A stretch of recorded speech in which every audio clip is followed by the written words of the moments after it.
চারপাশে ঘন জঙ্গল, অনেক বড় বড় গাছের সমাহার চারপাশে। পাখিরা আকাশের মধ্যে উড়ে বেড়াচ্ছে এবং তারা মনের আনন্দে গান গাইছে। ঝর্ণা থেকে অনবরত জল পড়েই যাচ্ছে। এক অপূর্ব শান্তি চারপাশে বিরাজ করছে এবং এই জঙ্গলেরই দুটো মিষ্টি পাখি টুকটুকি আর চঞ্চলা একটি গাছের মধ্যে বসে একটি বিষয়ে তারা আলোচনা করছে। তারা অনেক বছর ধরে এই গাছটাতে একসঙ্গে বাস করছে। তারা একে অপরের খুব ভালো বন্ধু হয়ে গেছে। তো টুকটুকি বলছে যে আমরা আজকে কত বছর ধরে এই জঙ্গলের মধ্যে আছি। চঞ্চলা বলছে, হ্যাঁ ঠিকই বলেছ তুমি। সত্যি, আজকে যদি এই জঙ্গলটা না থাকতো তাহলে আমাদের কি হতো? আমরা এত শান্তিভাবে থাকতেও পারতাম না। কিন্তু আমার একটা বিষয়ে খুব ভয় লাগছে। তো টুকটুকি জিজ্ঞাসা করে, কিসের বিষয়ে ভয় লাগছে?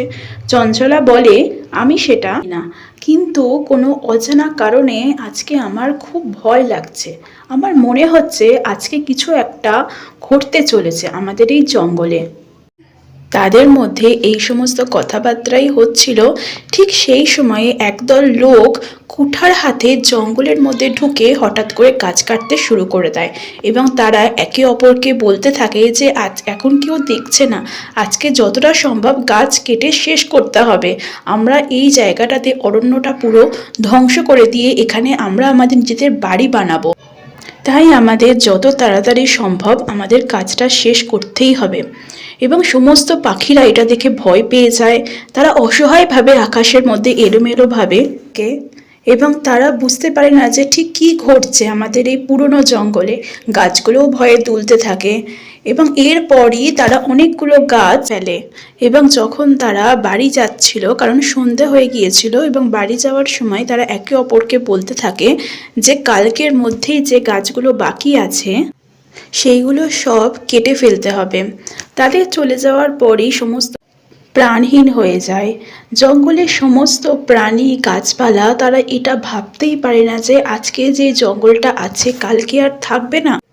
গাছের ওপরে বসে টুকটুকি এবং চঞ্চলা এই বিষয়টা ভেবে খুবই দুঃখ পাচ্ছিল যে এত বছর যে জঙ্গলে কাটালো সেই জঙ্গলটা কালকের মধ্যে তাদের ছেড়ে চলে যেতে হবে। এই সব বিষয় নিয়েই তাদের দুঃখ হচ্ছিল। তারপর হঠাৎই তারা একটি জঙ্গলের মধ্যে উজ্জ্বল আলো দেখতে পায়। আর সেই উজ্জ্বল আলোর মধ্যে থেকে একটা সুন্দর দেখতে পরী বেরিয়ে আসে এবং টুকটুকি এবং চঞ্চলার সামনে এসে দাঁড়ায়। তখন টুকটুকি জিজ্ঞাসা করে, আপনি কে আর এখানে কি উদ্দেশ্যে এসেছেন? তখন পরীটি মুচকি হেসে বলে যে আমি পরী বেলা, আমি তোমাদের রক্ষক। আমি এটাও জানি যে কয়েকটা দুষ্টু লোক তোমাদের কাছ থেকে তোমাদের বাসস্থান ছিনিয়ে নিতে এসেছে, আর আমি সেই দুষ্ট লোকগুলোকে শাস্তি দিতে এবং তোমাদের এই বাসস্থান এই জঙ্গল রক্ষা করবার জন্যই এসেছি।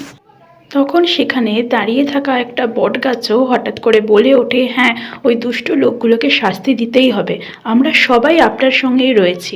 তখন পরিবেলাও বলে যে হ্যাঁ, আপনারা সবাই আমার সঙ্গেই থাকুন, আপনারা যদি আমার পাশে থাকেন তাহলে আমার কাজটা করতে অনেক সুবিধা হবে।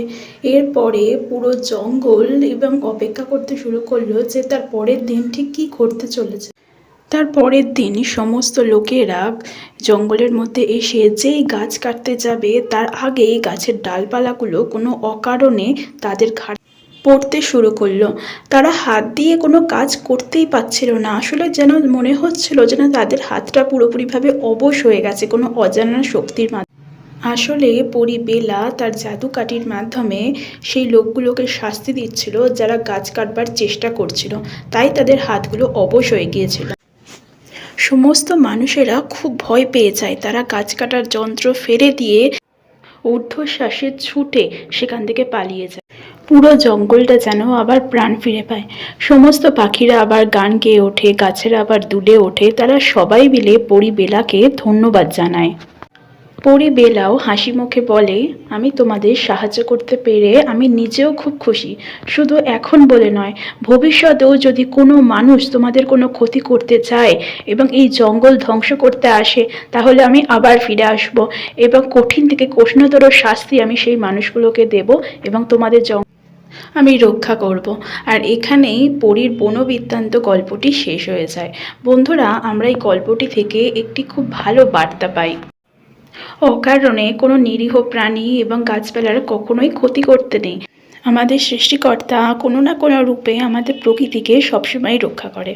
আবার দেখা হবে নতুন কোনো গল্পে।